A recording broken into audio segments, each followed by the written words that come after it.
Hello, everyone, and welcome to the weekly Platformers live stream.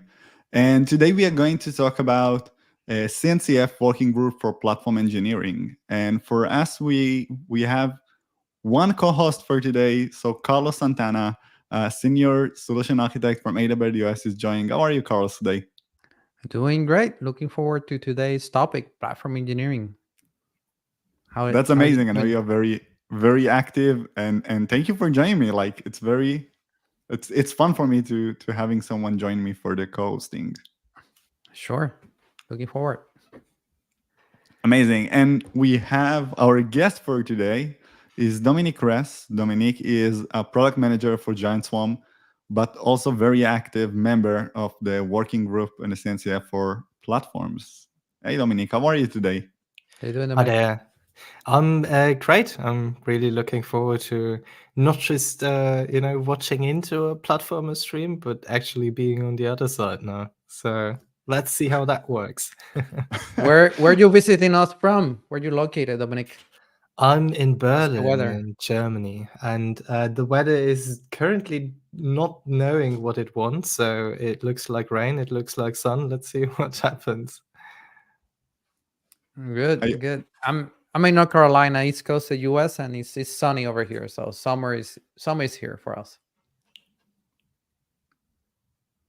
that's perfect. Like I'm in Israel, Tel Aviv, and summer is here every day of the year. So that's Well, that's unfair, yeah.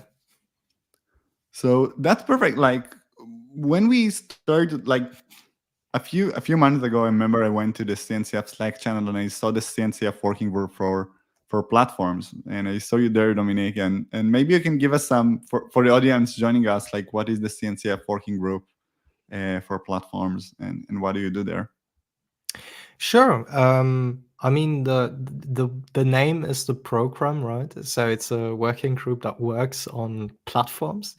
The initial idea behind it was that the platform terminology was brought up so often in the last few years, and especially I think the last KubeCon really showed it that the cloud native space, it really is some sort of a next evolution of the DevOps mindset, or however you want to tell it, however you want to call it. In general, I think platforms really are nearly everywhere already, and they are pretty complex when you want to create one.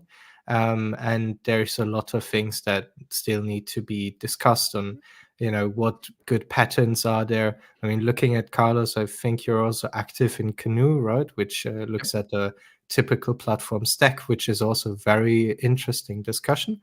And in the working group platforms, the initial the initial thing that really started, that sparked this whole working group, was a white paper on platforms that you can still read up in the CNCF space for that working group, which I think we'll also share later down the road.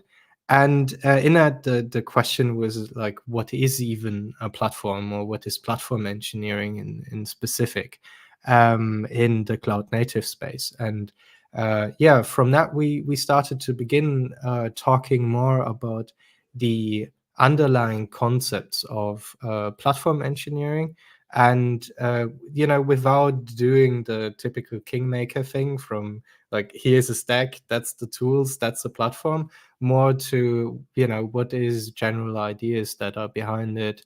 And from that, we then had like different outcomes already, like the platform maturity model, which also was very present in KubeCon EU in Paris already. Very good talks around that. So that's what we do there. We discuss different topics around platform engineering and basic concepts around it. Guy and me, we are CNCF ambassadors. So just to give context to the audience, what we're talking about is the CNCF, and in CNCF we have certain group structure. So we have platform working group comes from the cloud native tag app delivery, a technical advisor group called for app delivery, and it has certain working groups. Just to explain to folks, worker groups are something that it gets created to form from different end users of the technology of CNCF and also like vendors of it to come together and then work on a certain space. And the app delivery have been there for a while, and they have done things like artifact and operators. Both are created white papers, and then I think platform working group is the last one that it was formed around platform engineering, and it was like 2 years ago, 1 year ago. I think that the primary milestone was to create the group, and the first artifact was a white paper, right, Dominic? Yeah, exactly. And I mean, the beautiful thing with those working groups is everybody can just join. It's completely open because, open source community and all that. So everybody can join in on the discussions and join the working group. Yeah, we also have a Slack channel, which is like the major means of communication there in the CNCF Slack in general. And yes, the platform white paper is definitely a first introductory topic to platform engineering in general that I can absolutely recommend everybody. I tend to quote it quite often in all of the talks that I do around platform engineering because like it's one of those things where you are like, yeah, there's probably if you ever have worked with platform engineering or the area of platform engineering, you will just say, yeah, I know all of that. But it gives you the perfect wording for it and like, frames and formalizes the ideas. And that's really nice. And yeah, and one major outcome that just before, like just last year, end of last year was released as a platform maturity model, the platform engineering maturity model, which also gives a bit more focus on, what are milestones within platform engineering, that different levels that you can reach in different areas of platform engineering, because it can be such a big topic, right? And so that's a really nice guiding stuff Exactly, as like well. we know it's a big topic and everyone got like their own opinion around it. Yeah. And what I'm just sharing the screen for the people in the audience, people at home that want to actually go and explore the working group. So if you go, as Carlos explained, you go into the Cloud Native App delivery tag, you can see all the working groups in here. Artifacts, operator, whatever you have. And this is the working group from platforms. You can find the charter, the working group Slack. So if you click on it, you will be redirected to the Slack. And on the left side, you got all the white papers. Let me open, for example, the platform white paper so people will be able to see. And you can download it here for free. You don't need to put your email address or something. Yeah, exactly. And I think it was very good to do the white paper because that definition of why platforms and what is a platform. CNCF have been around for say 9 years. Kubernetes is going to be 10 years this summer. People don't know. Kubernetes was the first project that joined CNCF, and kind of like I think it still is the primary project. Is the primary project of the CNCF, but 10 years ago, nobody was talking about platforms, right? We were talking about containers and VMs, and then Kubernetes became kind of like orchestrator. And I think recently, like maybe in the last 3 years, people start saying, is Kubernetes your platform, right? And then people are like, yes, what is a platform? It's Kubernetes. And some other folks are saying like, well, Kubernetes doesn't come with all bells and whistles, right? Like everything bad is included. You have to build a platform on top of Kubernetes. So Kubernetes is a platform or a framework to create platforms on top of Kubernetes, right? For running containers, orchestrating the containers. And then I think the white paper goes into like managing the dependencies of those containers and then where to run them as a platform. And it gets involved into DevOps. Like the white paper goes into like DevOps and platform, how they go together, and teams, right? The team culture. Yeah, the general developer experience is a very important topic here. One of the major things that I find always like very interesting in this bit is like the platform terminology is really overcrowded, right? So I'm currently within Giant Swarm. I'm working on our observability platform. So there you have a platform already, and then we have like a Kubernetes platform as well, and a security platform. And what of those is now a platform? And the answer to that is all of those combined are like the platform again. So you can have a platform of platforms and terminologies of as well as that, making it absolutely complex. And then some people have completely different understanding of where is the level that we go into as a platform.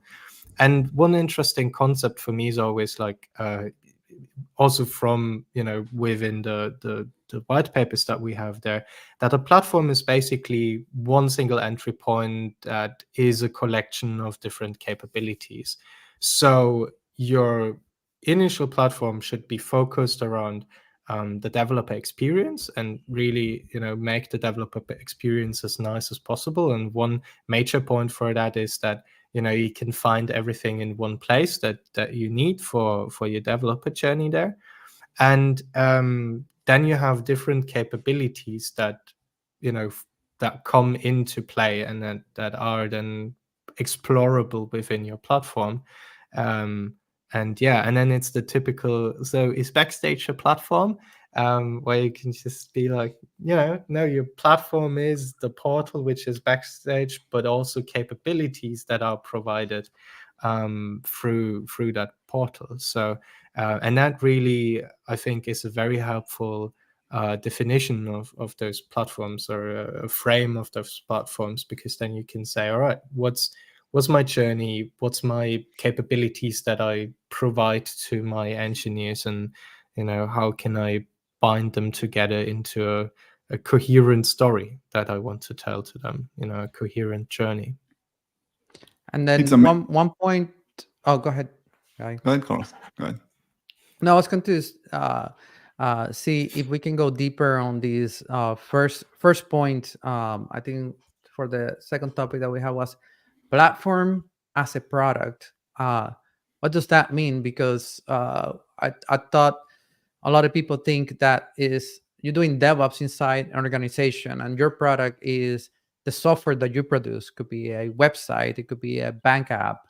That's the product, and the platform is like something to create that software and then release that software. But the platform as a product, what does that mean? Guy, do you still want to say something?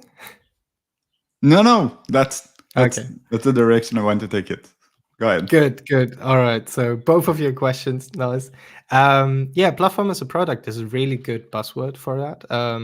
I mean, coming back to what I just said, it's like the developer experience is very relevant within platforms. So if you have a platform, internal or external, my case is, I guess, a bit special because our customers are actually platform engineers that use our platforms within Giant Swarm. But even if you're internal, and you're an internal platform provider for your enterprise or whatever, then your developers using that platform are also your customers, because they make sure that you get the money for your platform, you get the budget for it.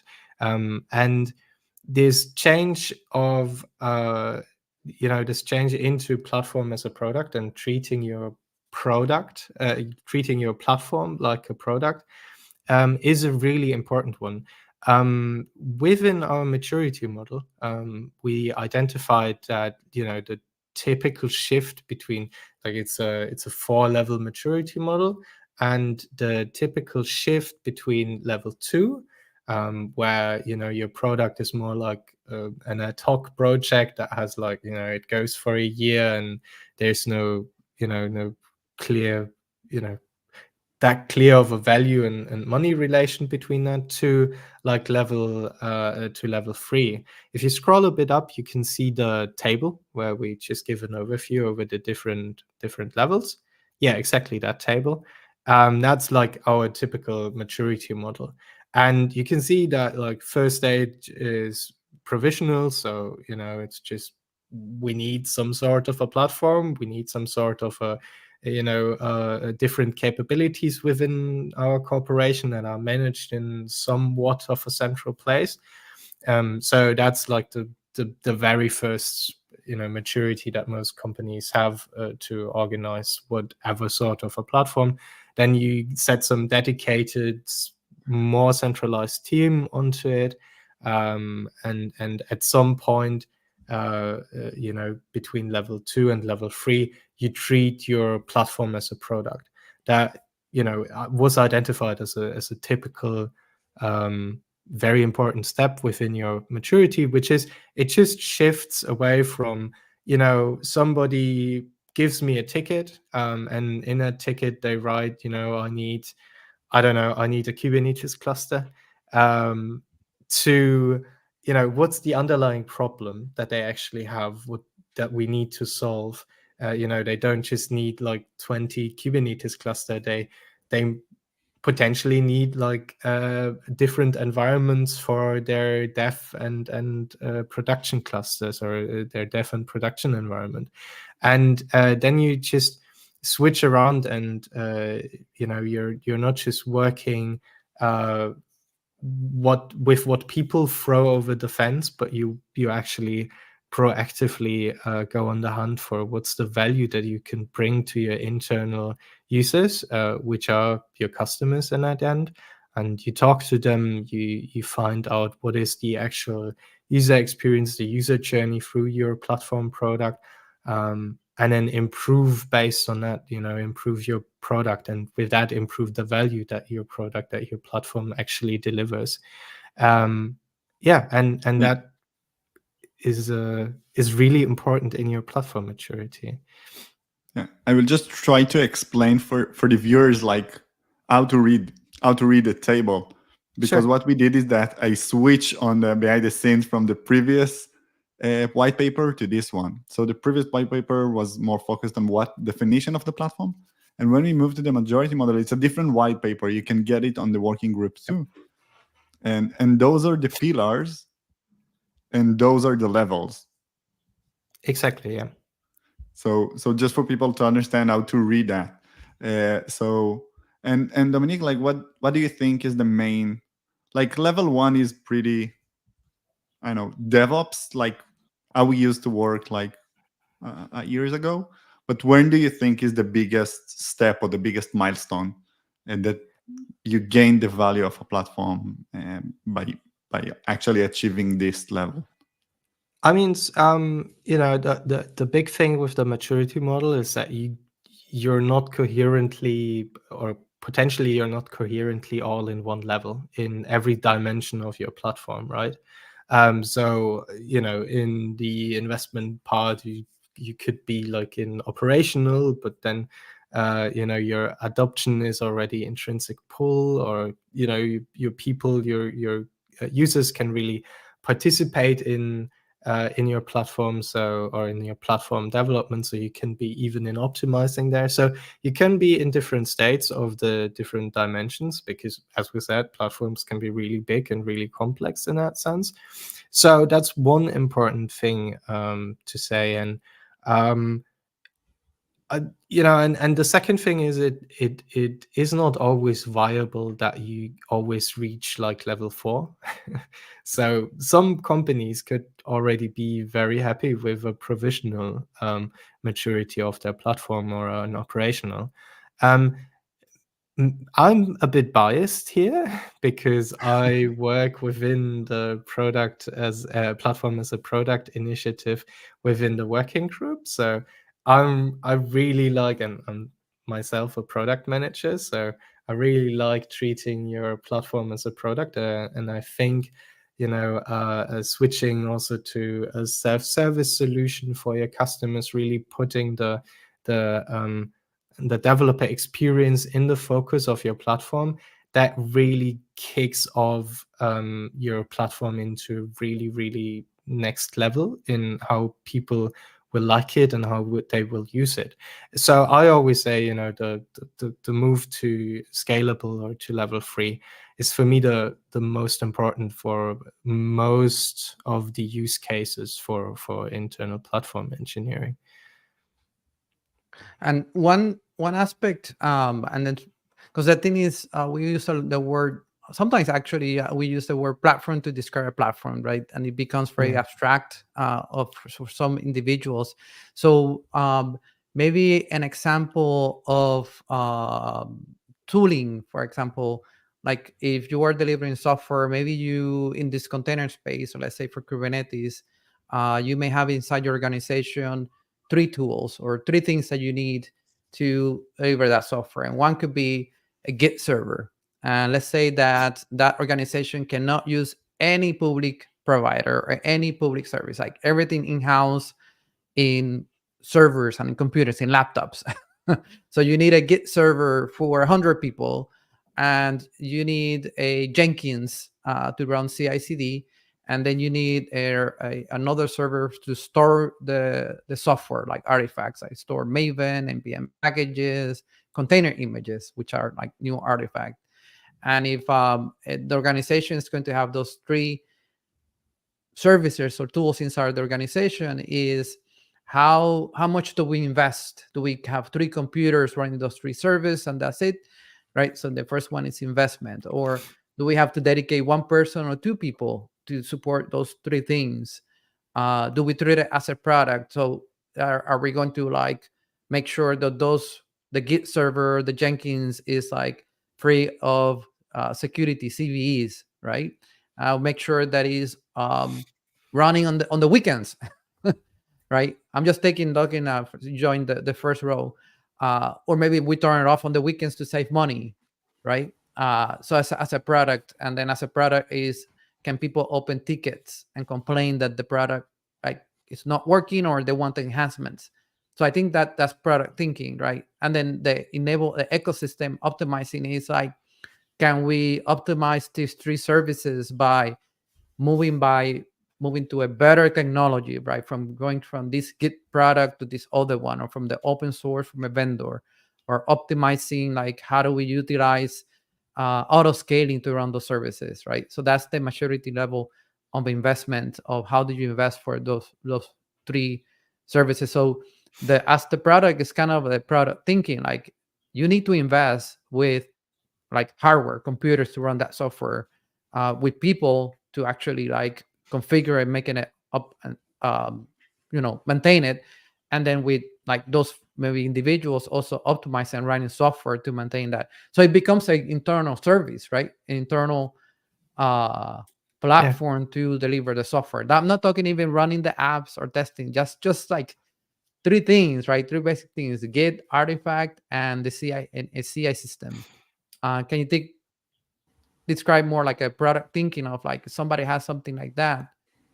What is product thinking? Is that the product, or that's an internal product? I mean, yeah. I mean, you already gave a great or put a great terminology on it, which is like the product thinking in the core of that. And there is a big, as I already said, a big mind shift on how you treat this stack of components in general. Now, what exactly is it is already a very interesting question. Like, what is more behind that as a product thing? As I already said, the very base of it is shifting your focus away from not just doing what your boss tells you, but really looking into what is actual value, like what's problems that my users have, talking to your users, and then using that feedback, and dig deep to understand underlying problems and then solve those problems, not necessarily with those solutions that they recommend to you or they say they need, but solving problems. How exactly that looks like, what tool, what pattern, what framework you can use, that's a different question, and that's why I already spoiled it a bit. We have this platform as a product initiative within the working group, and that initiative really looks deeper into what does this even mean, that buzzword, and really starts with the research on that topic. And that's also where all of the platformers can help, because we're currently starting with that research, and we start with some interview process, looking at what platform leaders and platform builders have as an experience. What tools, what frameworks, what mindset did they use to deliver their platforms successfully, and then hopefully we can learn out of that, like what is exact approaches, or like good use cases, good case studies that really showcase what's different if you do something as a product, and compared to other things. Because I could now assume a lot of things, right? I'm a product manager, so what you need is a clear vision for your platform, and what you need is you need you need a roadmap and stuff like that. But do successful platforms within organizations actually use all of that? That's something we need to find out in further research that we're currently planning. We have a question from the audience. Yeah. So it's about the model. Just before we are moving into the future initiatives, like, can you give an example of how to actually use or implement this model?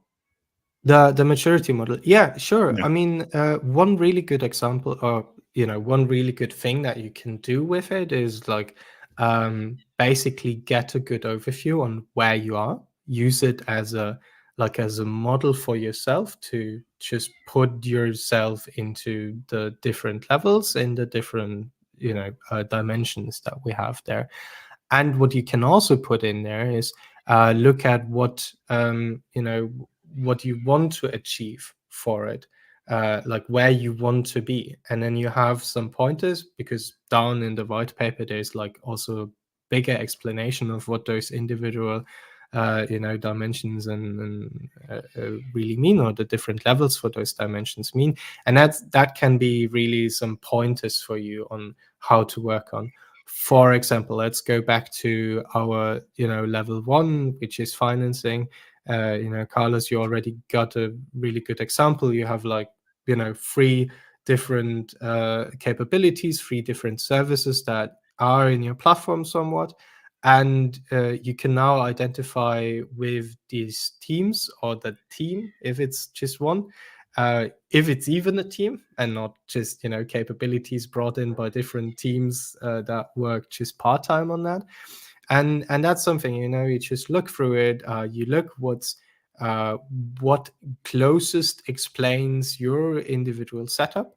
Then you pinpoint to that, and then you look at what would be an ideal state that you want to see your platform in. And then you pinpoint to that, and then you have some pointers down here with, for example, the characteristics on how you can improve and improve your maturity and reach the state that you want. And as I already said, sometimes it's not the last state that you want to achieve because it's not the most viable. Sometimes it's a earlier state. And sometimes in one dimension you can be really mature because that's a very important dimension for you when it comes, for example, to the adoption of your platform. But on the other side, like when it comes to investment, you don't really care that much about that dimension of your platform. So you're aiming for a lower maturity in there. And then from time to time, you come back, you track where you are, which characteristics closest fit to where you are, and that is how you can then track your progress on your overall journey. I think it's amazing. It's amazing that you have defined in a very clear and concise way, so people can actually use that. Because sometimes white papers got a lot of code, so you can copy paste. But these things is kind of a report that you first of all can create it, like to define what I am right now, what I want to be in a quarter from now, 2 quarters from now, and what level I want to get. Maybe it's something that you already have on the list, and so it's a white paper, and it's a very practical one in the way people can use it. This is what I like it. Yeah. I mean, it's, that's the difficult one. It's not code that you can copy, because I really truly believe that a platform always has to fit your specific organizational context. And so there's no, like, it's very rare that there's one platform that fits all sizes. That's also my biggest issue with Backstage. Always, if somebody says we just do Backstage and then we have our platform, I have to say no, because your governance might be different than the governance of Spotify, for example. You need different capabilities in a different way. So your platform journey will always be very unique to your organizational context. And that's why this white paper, cannot give you all the answers, but it can give you a direction. And I think that's done really well with the maturity model that we have there. That's amazing, and I encourage people to go and explore. Like, we did a little bit of overview, and we share screen a little bit of the model and a little bit of the platform's white paper and definition of platform. I really encourage you to go and explore those. We will add the links to all of the white papers. Everything we shared on the screen, we will add the links, so you'll be able to download, use it, and read them. Yep. And then you can do your own assessment in your organization, right? On the key questions on every investment that you do, or adoptions, or interfaces, to see how you're doing on platform engineering. And there's research, right, Dominik, happening soon, or collecting information of from end users, CNCF end users, that basically helps like other end users to know like how other people are doing platform engineering that I can learn. And usually people are kind of shy to share that information. Can you tell us a little bit more about the research and how those interviews are going to be done?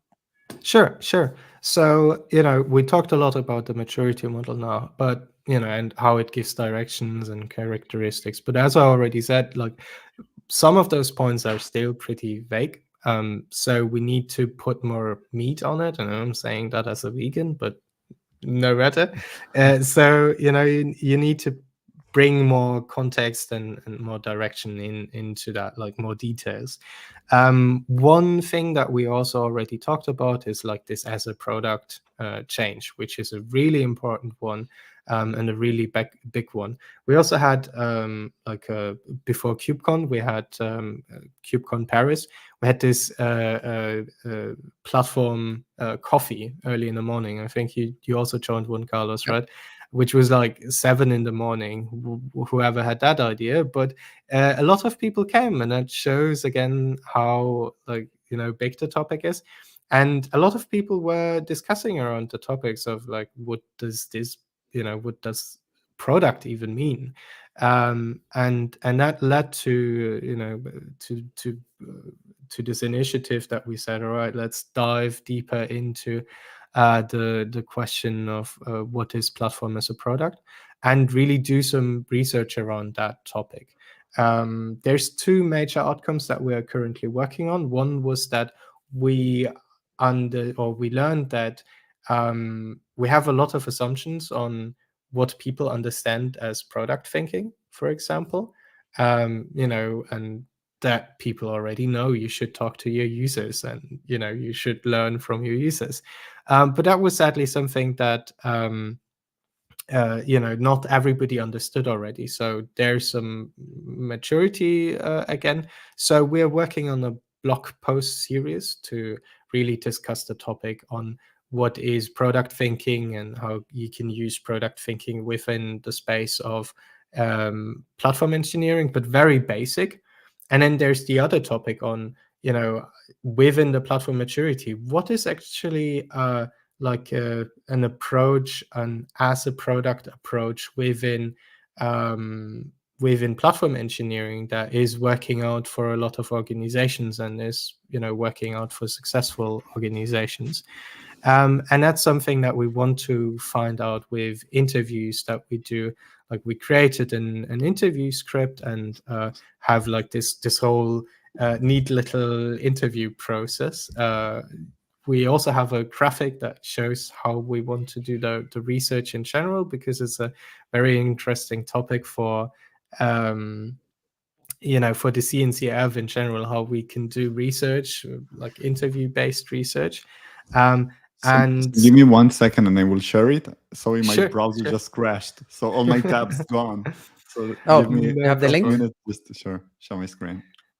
No problem. So yeah, so in So- general, the idea behind it is that we interview different platform builders and platform leaders, um, you know, end users that build up platforms, and just find out how they approach different things. It doesn't necessarily mean that you have to understand your platform as a product, and we don't really use the product term in there as well in our questionnaire, but it's like going into different parts and how you do your investment, like how do you do your communication with stakeholders, how do you align different capabilities with different teams and stuff like that.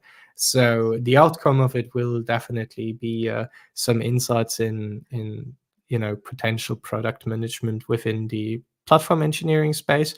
And yeah, I have a theory, Dominic, and maybe when the research is done, we can see if my theory is wrong or right.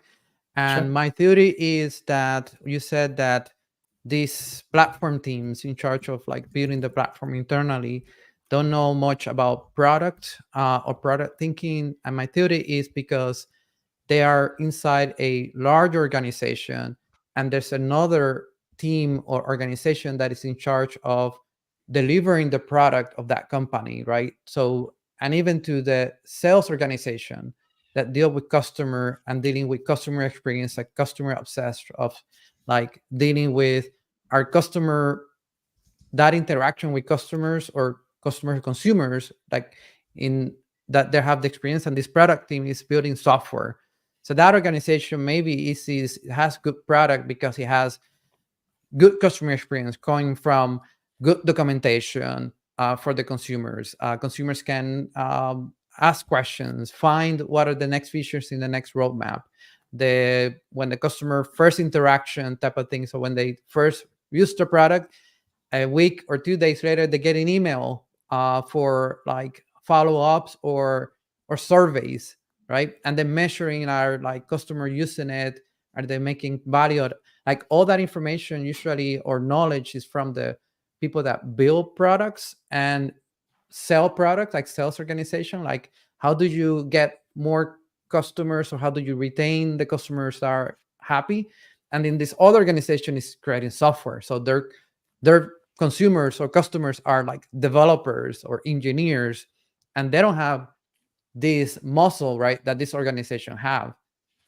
So I think that's my theory, like that within the organization, if there's like more communication channels, this part of the org can actually like teach this other part of the org, telling them like, well, your consumers are the developers, give them good docs, give them good ways of like requesting a new feature or enabling a new feature, get them access a link where they can read the roadmap of like what are we going to ship or deliver next year or end of the year. Give them better user experience. Treat it those customers may be upset because platform is slow or it doesn't have some feature that they're looking for. Well, they don't know because they are not interacting or doing the survey or asking them or involving them of like the next version of the platform is going to contain these features. Why? Because we talked to consumers and they told us they want it. That's mindset, I think, is on one part of the org, but not on this part of the org, which is the platform team, making sure that IT is secure, that networks are connected, that people can access the servers, right? So I think that's my theory. I don't know. I might be wrong.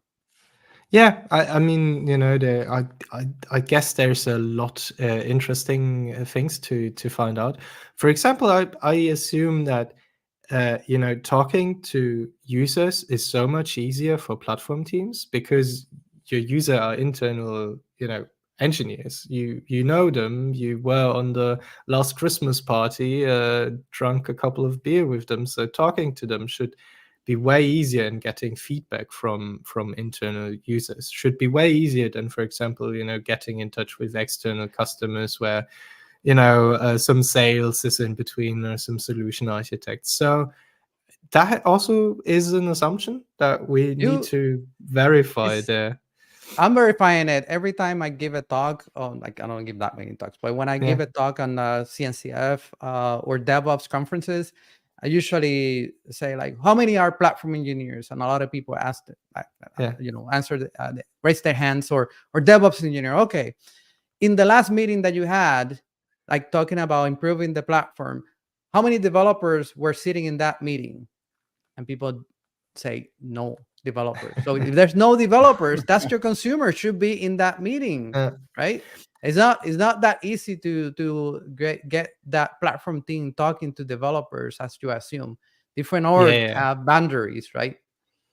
But on the other side, it's also always interesting because developers are so used to having roadblocks everywhere, in especially bigger organizations and enterprises, that they've become really good to circumnavigate every roadblock that governance or internal revision or whatever team throws at them.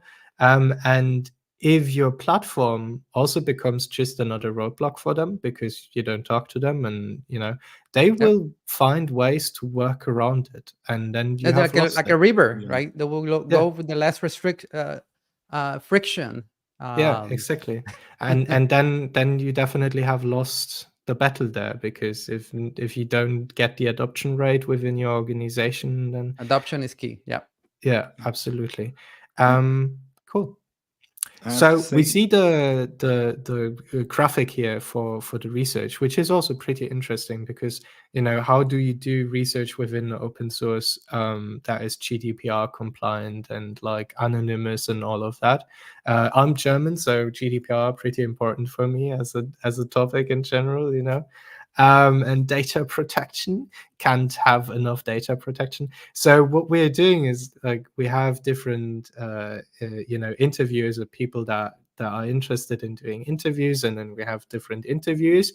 I think you added into the link list as well that we have a form where you can just sign up, and exactly. There you can just sign up, give us some information about your general context, and then we can get you into our pool of interviewees. And then you get matched with somebody who's doing the interview. They have a script that is generally prepared so that we have like comparable results throughout all of the interviews. If you want to also, be part in the interview or help shape the script, you can always join the working group and the working group discussions there. But in general, script is given and all that. So you get a couple of questions. It's like around 30 minutes for an interview that we set up. And then whoever is responsible for the interview, he's also responsible for anonymizing all of the data, making sure that nothing is like retractable back to your organization or to you, so that everything is in an anonymous form that gets collected in a central place where only the leaders of the research then have access to, which, for example, I'm one part of it. It's like a very small group.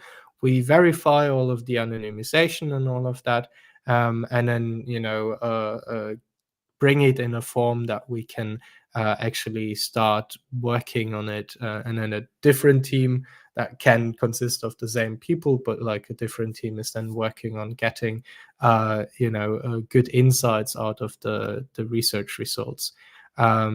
And yeah, that's the part of the research. So everything is also very anonymous, and we put a lot of focus on data protection there as well. But on the same time, like, we also you can also share your stories more openly, and we can look at case studies and things like that as a follow-up.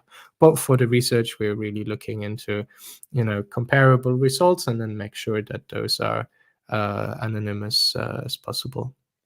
I think it's amazing to see that, like, people always thinking about open source contribution and how they can help. There are like a lot of varieties of how you can help to make a progress.